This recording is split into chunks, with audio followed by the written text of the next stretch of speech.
Great. Well, welcome everyone. Welcome to the Career Doctors, where we share conversations to cure your work life. So happy to have you here. Good morning. Good morning on Wednesday here in LinkedIn land. This series that my co-host Andrea and I are offering is really perfect for you if you are unhappy and in your work life, in your career, in your business, and you just don't believe that it could actually be any better. You've kind of bought into the belief that this is just the way it is. Or if you would like to transition in your work, maybe you're looking for that dream job that has your name written all over it, that you know could bring you joy, but you don't know what it is or where to begin. Maybe you've put in the time, worked really hard, made a lot of sacrifices, and it just isn't paying off. It isn't paying off, and you would like to actually see that acknowledgement, those promotions, those opportunities really open up for you, like really have all of this hard work produce the results that you think they should. And maybe you've been settling for less. You're settling for less. You know that there's so much opportunity. Your mind knows it. You see it everywhere. It seems to be happening for everyone else. But no matter what you do, no matter what you try, you just can't get to that next level. So if any of that resonates for you, this series is definitely designed for you. Now, in this particular live, we are doing episode number 2, and the title is How to Leverage Your Unique Brilliance. And so what we're going to be talking about here is what actually is your unique brilliance, what is it not, and how it's your greatest asset when it comes to experiencing career fulfillment. So Andrea and I'm Sonia Miller. We're going to introduce ourselves in a little bit more. We are really here to be of service. We together as women who are passionate about anyone who's called to have a fulfilling career and not settle for less, to really receive the support they need. And we have been hearing and feeling pain. There's definitely a pain. There's an unmet need. So we are here to find out how to best be of service. And we've been drawn together, and we're very excited about this series. So I'd love to hear, for those who feel comfortable with it, to just tune in with yourself, and in the chat, where are you with your day, with your work life, with your career on a scale of 0 to 10, in terms of knowing what your unique brilliance is, being able to experience it each day at work. Even if you're having a hard day, you know what it is, you're connected to it. Maybe you have a sense of, oh, it would be so wonderful to actually be in a job where I get to express this every day, where I get to tap into this every day. So wherever you're at with knowing what that means, with having it in your life, 10 would be, I'm off the charts. I express my unique brilliance. I know what it is. I love my work. You're a 10. And anything below that is some degree of, I'm not a 10. So 1 would be like, what's my unique brilliance? And I would love to know what that is. Maybe you're 1. Wherever you're at, it's A-okay. And we are here to offer some really powerful keys today. So the other thing is, please post your questions in the chat, your comments. Let us know if you have an aha moment or a takeaway. That gives us really helpful feedback so that we can be of service. And if you'd rather take the conversation offline, we have a Telegram group, the Career Docs group, and we are happy to include you. The group is already growing. Just DM us, send us a post in the chat, or DM us, and we will send you the link to that. And we really want to recognize that we know that LinkedIn might not be the most comfortable place to participate in matters of career dissatisfaction or satisfaction. Maybe you're here because you want to learn and want to bring it into your workplace, or you just want to expand your knowledge about what it would take to be really fulfilled. But because we recognize that, we also want to say that we also think it's very important that we do this on LinkedIn, because this is the place where the pain is. This is where people, it's there, but we don't all talk about it. And so we want to talk about this. We want to give language to it. We want to just keep empowering individuals in their own career fulfillment, but also because as individuals are empowered, you bring this into your workspaces. Your presence is more powerful than your productivity. And as your presence is empowered, you are a ripple in your unique spheres of influence. So Feel free to participate here. We'd love to connect with you here in the chat, and also let us know if you'd like to join us in the Telegram group, and we will be happily connecting and supporting you further and continuing the conversation. So with that, I'd love to introduce myself. If you don't know me, my name is Sonia Miller. I'm an empowerment coach and an energy healing practitioner for accomplished women who feel that they're meant for more. And I help my clients shift from settling to being sought after so they can finally get the acknowledgement, promotions, and opportunities that they've longed for. And here's the important part: without wasting time or working harder. It really can be easier. So that's my passion, and that's why I'm here. Andrea, my wonderful co-host, would you like to introduce yourself? Co-conspirator in crime, whatever you want to call me, right? Thank you so much, Sonia. And thank you for the comments, Brandy. We'll send you the link after this live. We can just DM you with that link so we can welcome you into the group. We're excited to have you there. So thank you so much, Sonia. My name is Andrea Horvath, and I'm a career transition coach, and I help ambitious, achievement-oriented women figure out what career or business has their name written all over it. And I do this through my signature program, signature framework called the Career Fulfillment Blueprint. It's all about connecting you back with you. Things like making sure you have your needs met in your career, knowing your unique brilliance and shining within that unique brilliance, and really tapping into who you are, and then going out into the world and finding what aligns with that. Because here's the thing, most of us, we entered in careers where we just did what we're supposed to do. And then at some point we go, hey, something's not feeling really right. But we're not really taught, how do we actually figure out what's going to feel good? What's going to feed our soul? What's going to energize us? So that's why my program really focuses on you first and foremost before even looking out into the world. I used to be a CPA, so I transitioned my own career. You have to pardon me, I'm losing my voice today. I transitioned my own career, and in that time I figured out, like, what do we actually need to know to be able to transition our careers? So thank you so much for being here. So what is today going to look like? Well, as Sonia said, we're going to give you 3 keys. The first thing is, what is your unique brilliance, and why it really is your biggest asset, and also why it's not. Because here's the thing, I talk to so many women, and especially in that career transition phase, you hear what is your unique brilliance, and it's often misinterpreted. So it's really important to know what it is, but also what it's not. We're also then going to share how to clear the obstacles to figuring out what your unique brilliance is. From all the women and people really that I've worked with, I have seen and observed about 5 or 6 obstacles that continually stand in the way. So we want to bring light to those so you can just blast through those obstacles so you can figure out what yours are. And then we're going to give you 4 practices for you to fully leverage your unique brilliance. Then after that, we are going to give you 2 practices to help really set that momentum in place for you. We really want something to take away with you where you can actually implement a practice to help you moving forward. This is not just theory. It's like, let's hit the ground running, okay? You want to give you actual tools. So make sure you've got a pen and paper here, because those will be near the end. So without further ado, I'm going to sip water first. I'm nursing a cold right now, so you have to forgive me. So what is your unique brilliance? What it really is every single one of us has it. First and foremost, we all have something we are uniquely brilliant at. And here's the thing, it's something you are born with. It is factory set. It is not something you have to go searching for. It is actually part of who you are. A lot of times what I hear when I work with clients one-on-one is they think it's a skill set.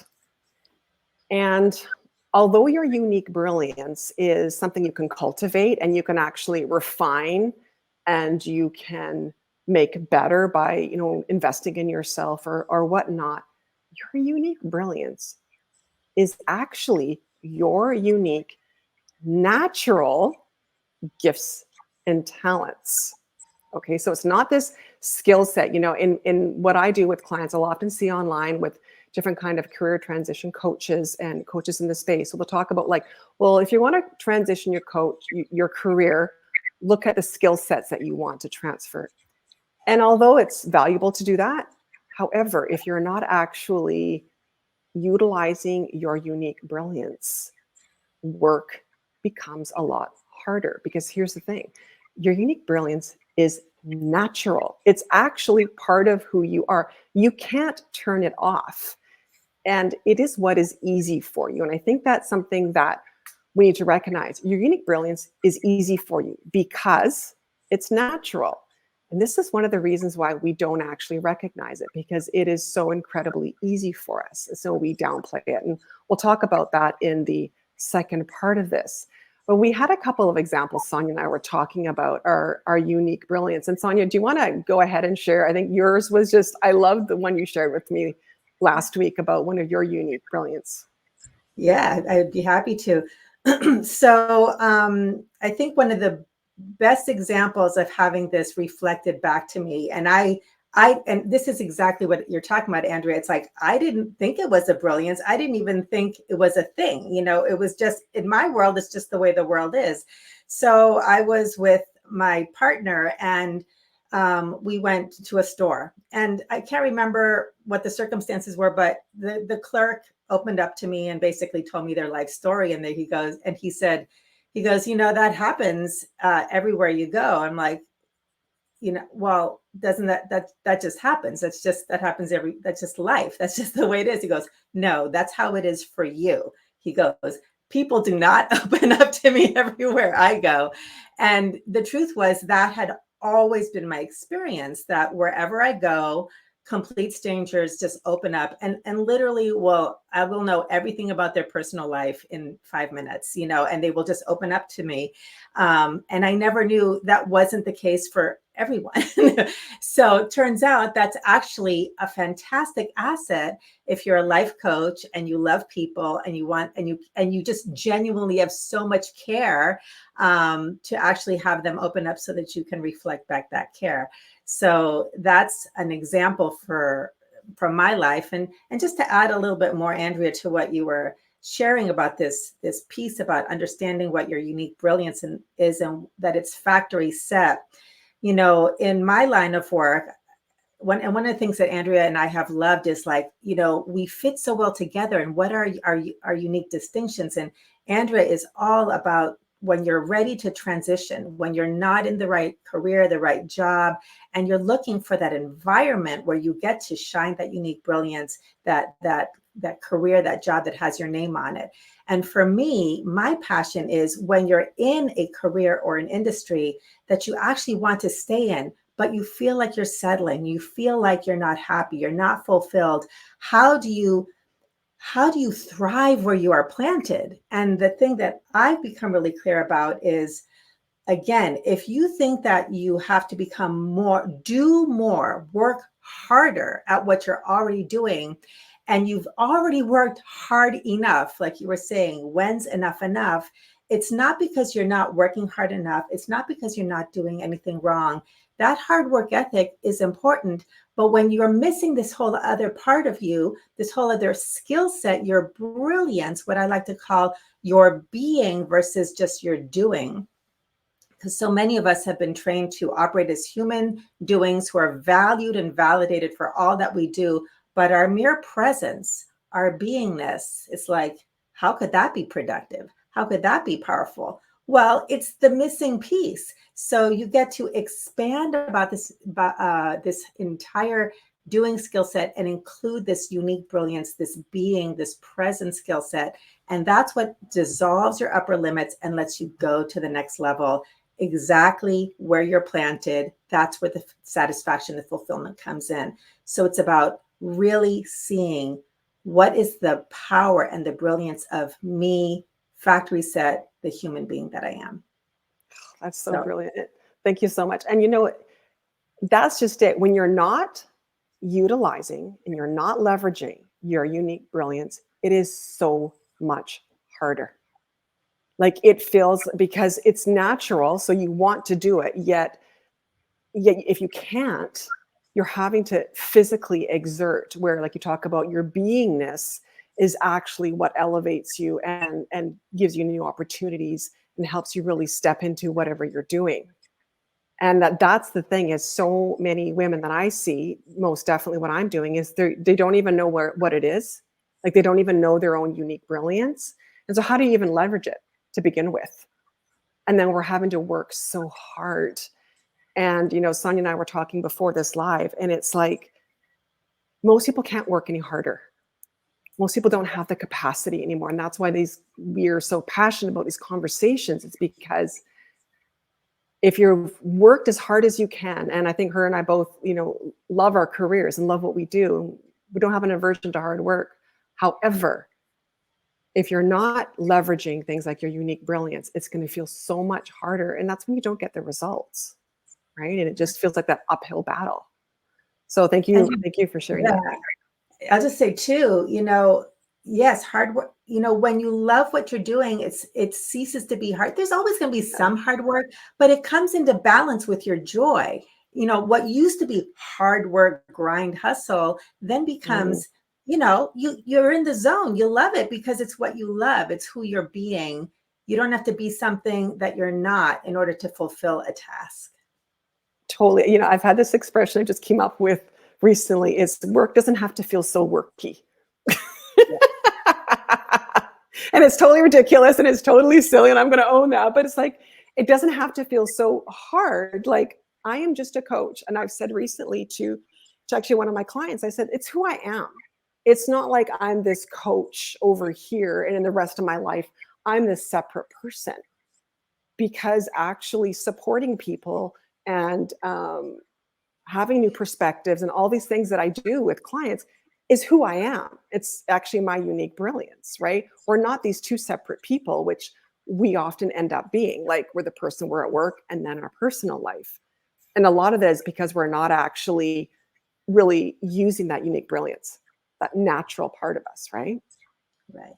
Okay, so you want to dive into number 2. So there are plenty of obstacles to realizing what your unique brilliance is. And these are so important. And my desire, my goal, and our goal here is, once you hear them and see them, is you'll be able to see where this has happened in your life, because it's super powerful, as you can hear from our conversation, when you can figure out what your unique brilliance is.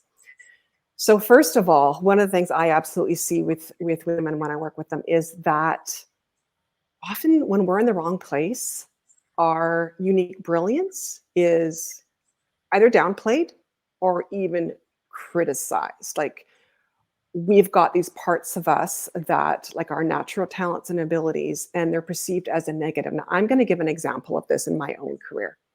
So one of my unique brilliance is, like, I'm pretty tenacious. Like, when I want an answer, like when I see there's a problem, I will keep digging and digging and digging to find the answer. And I'll be able to sort through all kinds of data. I don't need this. I don't need this. And this is what I do naturally. And for many years, I thought everybody did this, because that's one of the obstacles we have as well.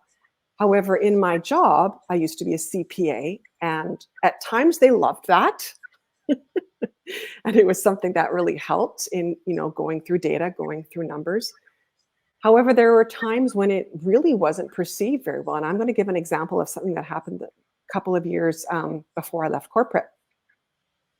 We were doing an ERP conversion, and we had all these test scripts, okay, before we went live, like a few months before we went live. And there was a team of like 25 to 30 of us, and we had all these test scripts.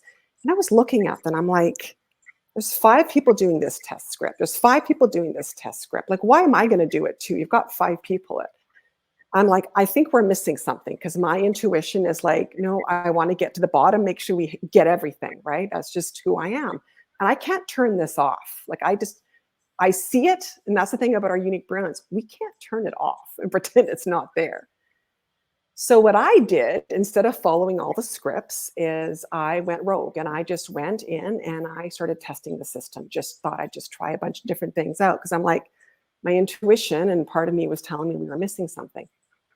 And sure enough, about 2 months before we were meant to go live, I was doing some testing and I found a problem.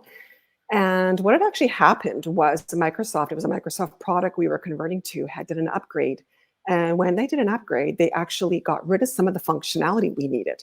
So this was like a totally new thing. So basically, I discovered something that could have been we're not going live. Like, we're not going to be able to go live unless we have this functionality, right? And I mean, it was part of my job and I felt good about it, right? And I don't think I barely got a thank you. And then we were at a staff meeting. It was a different province here in Canada. We were all getting together and they're giving out these like awards and, oh, you did this many tests and you did all this for the project. And there was only 2 people there who didn't get any kind of recognition. And I was one of them. And, by that point in my life and my career, I knew that my brilliance, I fully owned it and I recognized it. But if I didn't have the awareness, I probably would have felt horrible about myself. I didn't. I kind of went, hey guys, like, this isn't cool. Like, I saved you probably tens of thousands of dollars by catching this mistake when I did. But this happens often, is when we're in the wrong place, doing the wrong thing. And it could be you're in the right career, but the wrong environment, right? And the wrong company or the wrong team or have the wrong manager, one who doesn't align with you. We can often have it perceived as being negative. And the problem with this is then, because it's who you are at your core, like it's part of who you are, you can really start to lose your confidence and you can start to feel really bad about yourself. And that gets to be really dangerous because basically you're disowning your unique brilliance. And it's your gift, right? It's your gift. And to disown your gift is not only doing a disservice to this world, but of course to yourself, right? So it can be perceived negatively. Also, because it's easy for us, we downplay it. It's like, oh, I just do that. And it's easy for you because it is your brilliance. Like, that's the truth of it. It's easy for you because you're supposed to do it. We have this notion, we talk about hard work. And, I don't mind working hard. However, we can also acknowledge the things that we do easily. Why do we downplay the things we do easily? Right? We've got a society that you have to suffer almost. It's like this suffer mentality. If you didn't suffer for it, it's not worth it. Well, actually, our unique brilliance is natural. It's easy for us, and we are meant to actually utilize it. So we do often downplay. So, Sonia, do you want to add your stories? Yes. What I'm reminded of is I actually sent this to Andrea. We're going to be offering an exercise to help people really continue to access, like, what is my unique brilliance? And one of them is becoming aware of the messages that you've gotten either at work or throughout your whole life. And I was remembering that when I was in 2nd grade, my mom had a teacher conference with Miss Hardigan, my math teacher. And what she said, for those of you who are of a certain age, you'll know who Dear Abby was. So Dear Abby was a nationally syndicated advice columnist, right? And she said, well, Sonia's just a regular little Miss Abby. And at every table I put her at, she's always giving the other kids advice and telling them what to do. And so we had to move her to the boys' table because she's just talking too much, right? But that ended up being part of my brilliance. I became a coach. When I was a stock and bond trader, all of that just got like squashed into, do what's valued here because I didn't know any better. That was causing me to settle completely unconsciously. And then as I started to be on this discovery process, I was able to see that criticism or that kind of judgment, however you want to interpret that, in a completely different light. So, the obstacles to seeing our unique brilliance has to do with, as Andrea says, downplays, criticisms, judgments. And then the other piece that I thought I was reminded as we were preparing today, as we not only know how our unique brilliance gets downplayed, but know how to start to transform that through awareness. a great practice is to observe, don't absorb. When we're not aware that we have a unique brilliance, or that there are things that are actually blocking us from seeing that, we take other people's opinions about us, criticisms, judgments, feedback, especially in the context of a work environment where productivity and what they want. Let's say you have to, let's say you're in a place where you just have to generate, right? What they want. And meanwhile, you're an innovator, you're a creative. They don't want new ideas. They just want you to generate. Well, they're going to criticize you for your brilliance of being an innovator.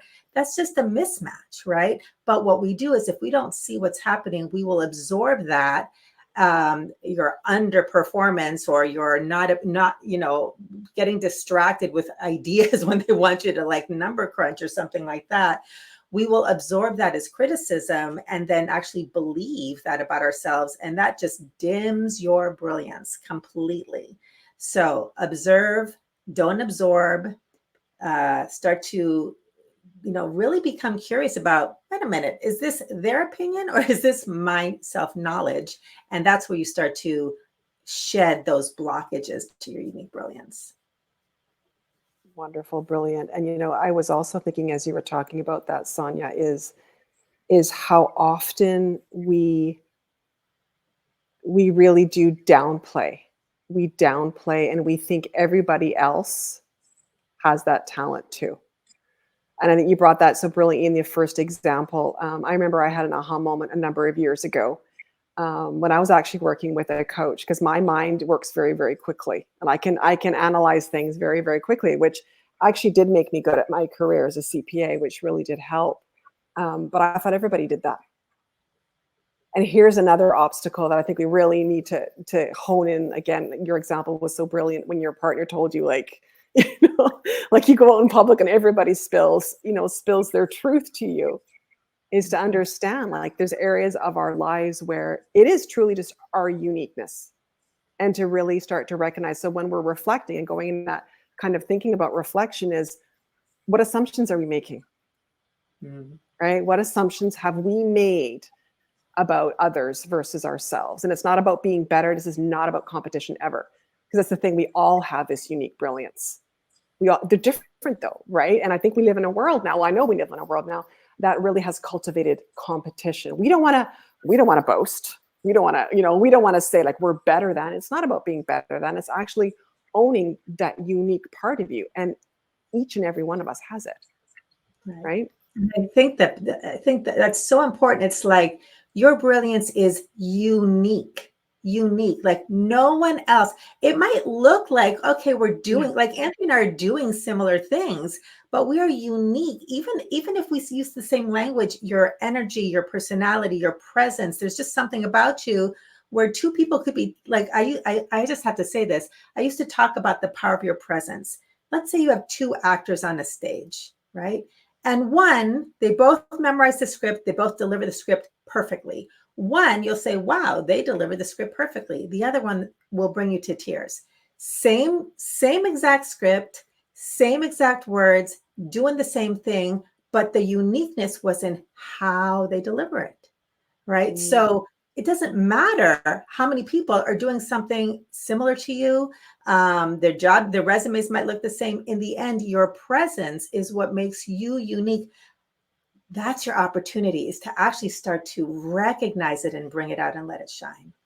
I love that. I have goosebumps as I'm listening to that, Sonia, because how often do we say, oh, like there's 100 people who have applied on that, or I won't get it because this person has more of this skill or more of this or more of that, but they're not uniquely you.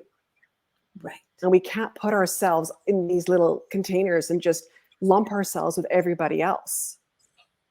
I mean, and you look at, you're starting a business, I've heard people say, oh, there's tons of coaches out there. Yeah, but there's not a you and there's not a me.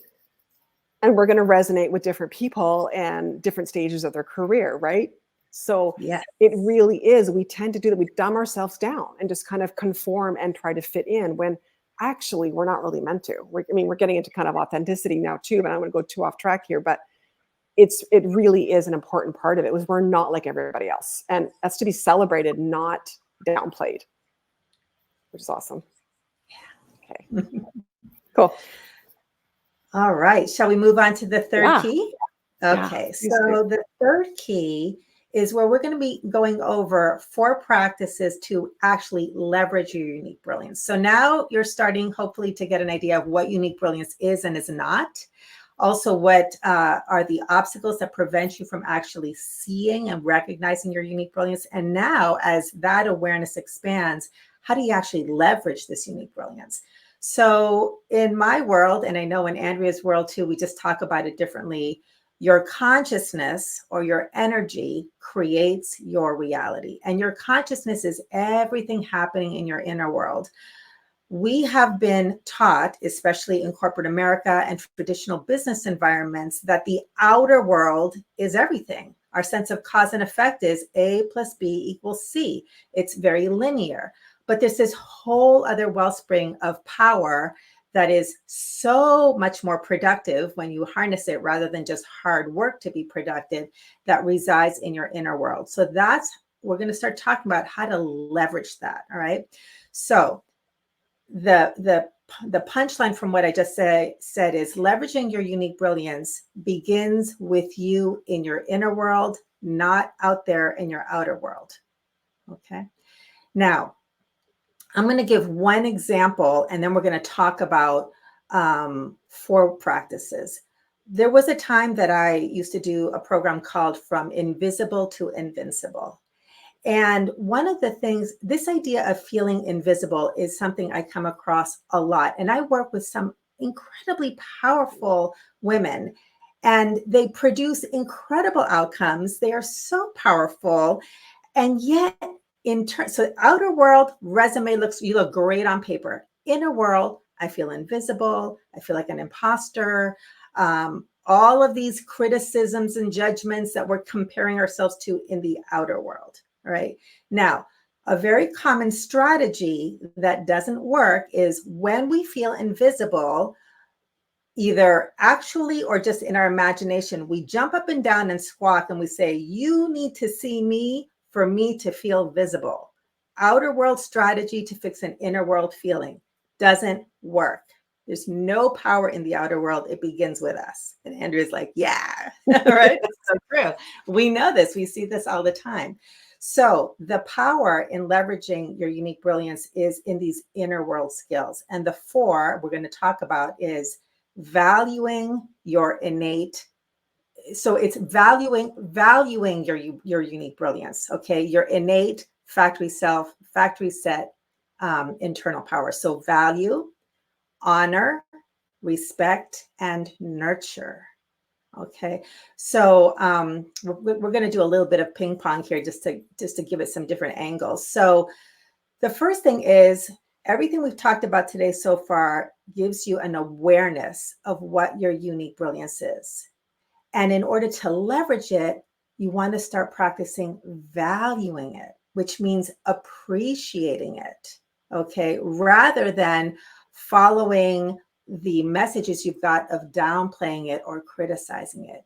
All right, value it simply means I appreciate this. I'm willing to appreciate this about myself.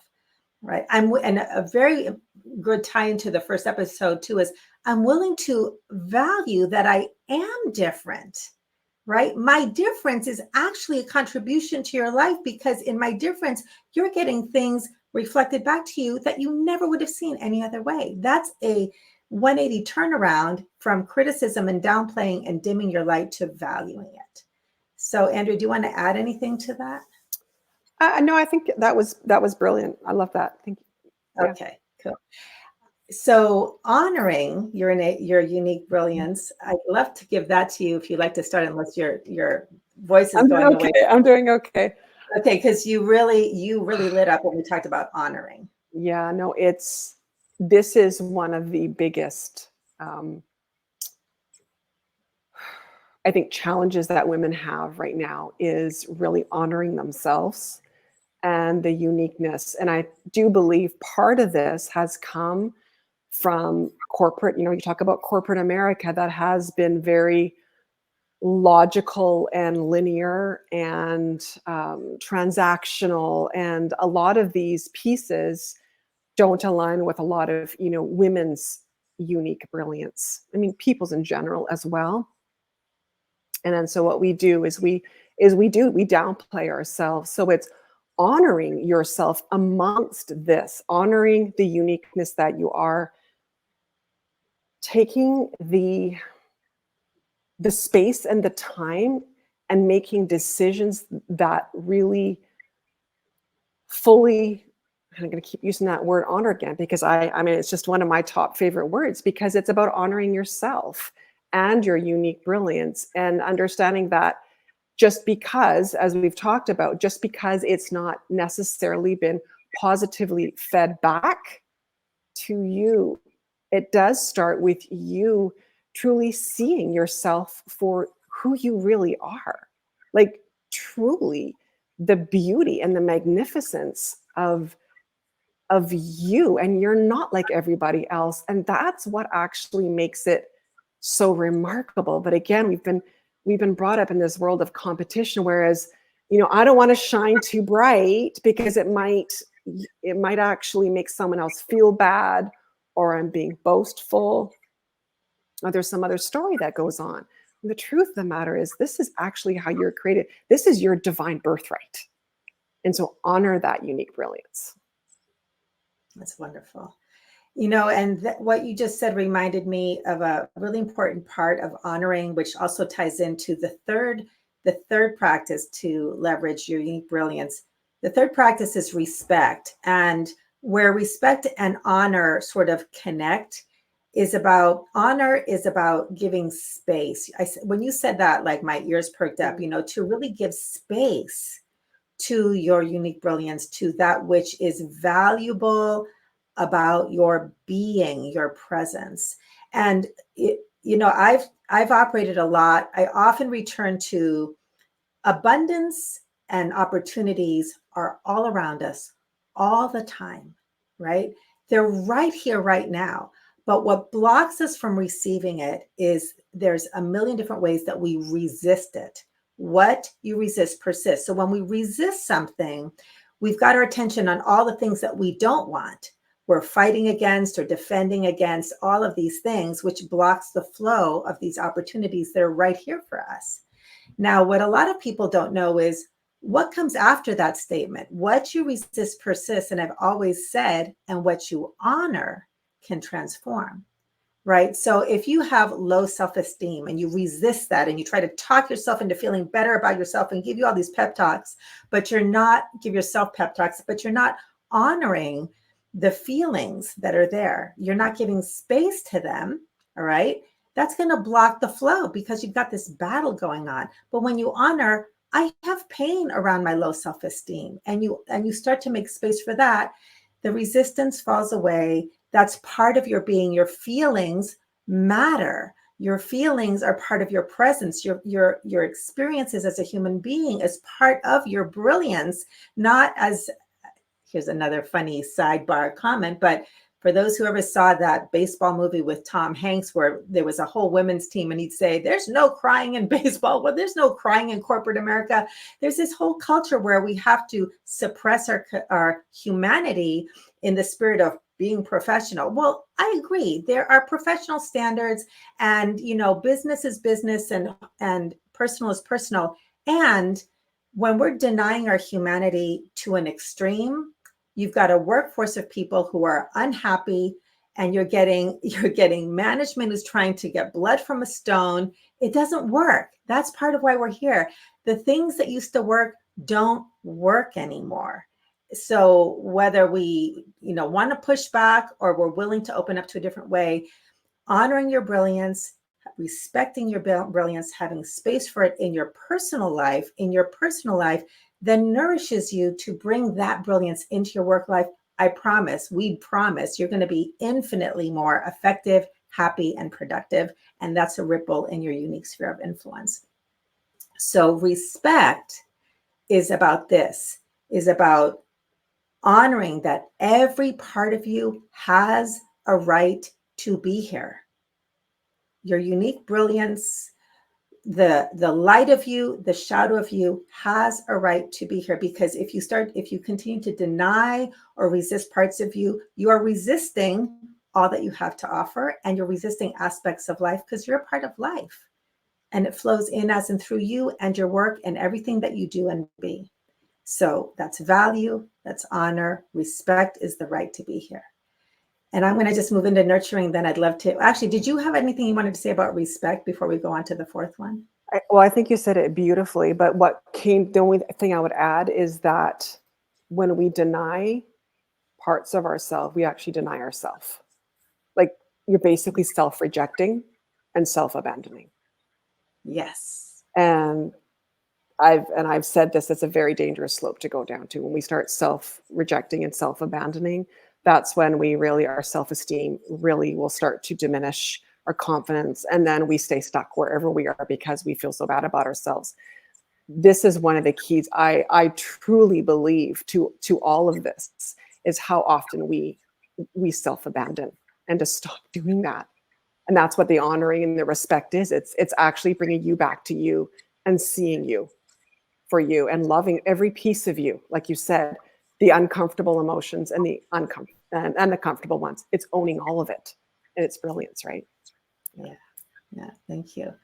So the fourth practice to leverage your unique brilliance is nurturing. So there's a very common psychology that we've been conditioned to in these environments, and I always like to say, we are products of our environment. It's not anyone's personal, it's not your fault. It's not a flaw, but we're products of our environment. Our parents did the best they could. Everyone's human. So it's not about blame, but it's about understanding. Because once you understand and you have a greater awareness, you've reclaimed an aspect of your power that wasn't available to you, right? So a common psychology through being products of our environment is that when we perceive that there's something that is wrong about us, that we, whether you have low self-esteem or low self-worth, or you're absorbing some criticisms, or however this is something that you perceive as bad or wrong about you, what we do is we address it as we've been trained in good productivity mode to see it as a problem to fix. Your pain, your feelings, your experiences, your dissatisfaction at work is not a problem to fix. And what it is instead is a call for more nurturing, more love, more acceptance, not less. All right. So what happens is, and this is why shifting from fixing yourself to nurturing yourself leverages your unique brilliance. Because again, your consciousness creates your reality. If you see yourself as a problem, your consciousness is focused on problem, you will continue to get problems. Okay. Where your attention goes, the energy flows. But when you see yourself as whole and complete, the presupposition is you already are whole and complete, just like a little seed. We don't yell at the little seed for not being productive enough and fixing some problem because it isn't a tree yet. We just nurture it with the rain and the water, the sky, and it grows into this majestic tree. We all have that capacity for empowered expansion when we stop fixing ourselves, because there's nothing broken, there's nothing to be fixed. We just need more nurturing. This totally leverages your unique brilliance. So I'll just say one more thing about nurturing. I like to say that the nurturing component is one part of a larger component, which is kind of what we're pointing to now, is championing yourself. When you start to connect with your inner champion, you access your inner nurturer, you access your inner advocate, which gives voice for you, and your protector who has boundaries. So these skills all lend to leveraging your unique brilliance. Anything you want to add to that, Andrea? Not too much, except to just to kind of pick up that last part there. Again, it's kind of something that I feel really passionate about, because it's something I hear a lot is women don't want to sort of, you talk about, you work with powerful women, and the same thing with me. I see all the things they do and they've created and everything that they are, and they don't see it. And we really do need to showcase, but in a place that comes from that self-love, right? Again, it's not this, how we've been conditioned, where if we do that, that is putting somebody else down. That's not what this is about. This is about allowing your brilliance to shine. And and knowing that everyone else around you has their own unique brilliance, and it's honoring that in them as well. I think that's an important part, is moving from that competition space to really having that, all those things we talk about, like value and respect and honor for everyone else in their own unique brilliance. That's when we really can start to change the workforce. When we are all doing that and we are saying, hey, you know what, I'm really good at this. This is my natural ability. And someone can go, hey, yeah, you know what, you are. And we're going to put you in this role because that's where you can shine. And this starts to happen. And think of how much productivity would change. Yeah. Right?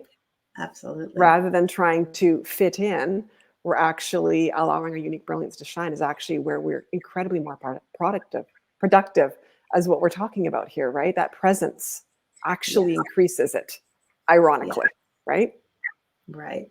Yeah. You put in a post recently about, you weren't meant to do it alone. None of us were.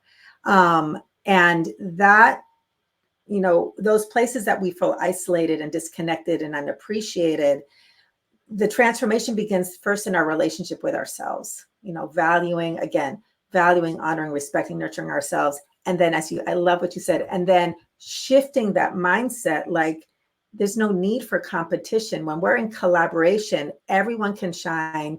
And that's where that we're better together, we're not meant to do it alone, becomes possible. And our consciousness is creating that. We're not just changing things in the workforce. It begins here, it ripples out. And that's where transformation can happen in systemic and institutional ways. So thank you for that. So we're going to start to move into our wrap up. And I'd like to start with giving everyone who's participating in this, now or in the replay, your next steps. If you really want to energize the momentum of what we've been talking about today, where you can leverage your unique brilliance and really harness the asset, the power that this is in your life. First, an awareness practice. I'm going to invite you to, this is just kind of a contemplation, or you can journal about it. Contemplate what your unique brilliance is. Just get curious about it if it's something you've been disconnected to, or give it some more nurturing so you can go to the next level of awareness. And a great way to do this is to reflect on memories in your life, in your childhood, in your work experiences, where you've been connected to your natural joy, ease.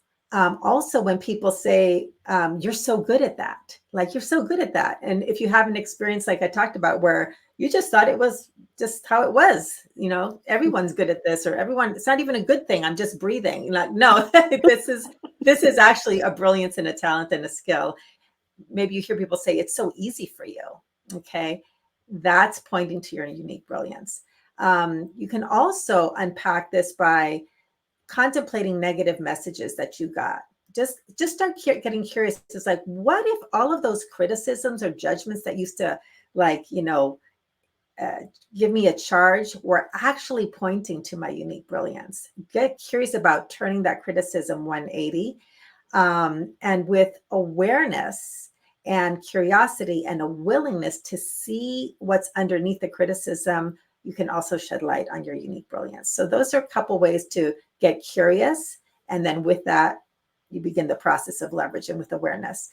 An aligned action that you could also take is to ask people that you know and trust what they see as your unique brilliance. You can bring the context of this conversation, and that's just like the story I shared. I would not have been really in touch with that unique brilliance if it hadn't been reflected to me. So ask people who know you and see what they say. Anything you want to add to the awareness practice or the aligned action? That was perfect. Okay, great. So as we wrap it up, thank you all for being here and joining us. We are thrilled to have an opportunity to be of service. We're here to support you. We want your feedback. So please DM Andrea or myself directly, post in the comments in the chats, or join our Telegram group. Let us know if you'd like access to that, and we'll send you the link. The name of the Telegram group is the Career Docs Group. So we'd love to find out ways that we can support you. And as far as the next episode, we're going to be off next week. So we're going to have a 2-week break, but join us 2 weeks from now, December 20th. And episode 3 is going to be about how meeting your needs unlocks your freedom and power. Woo-hoo, needs. Right? I love that topic. You know I do. Yes. You actually get to meet your needs. And here's a little thing that might pique people's curiosity. Do you even know what your needs are? Right? Do you even know? Or are you of the ilk, as I was, where I was conditioned and trained to be needless because then it could be more productive? No. Needs actually, when you actually know what your needs are and start to meet them, this unlocks your freedom and power and productivity, believe it or not. I know, right? So with Byproduct. that, yes, It's exactly. byproduct. Yes. So thanks for being here. We look forward to seeing you again and connecting with you. And remember, as you show up for yourself, your being, your presence, your next steps will show up for you. All right, everyone. Have a great rest of your day, and we will see you next time. Bye. Bye-bye.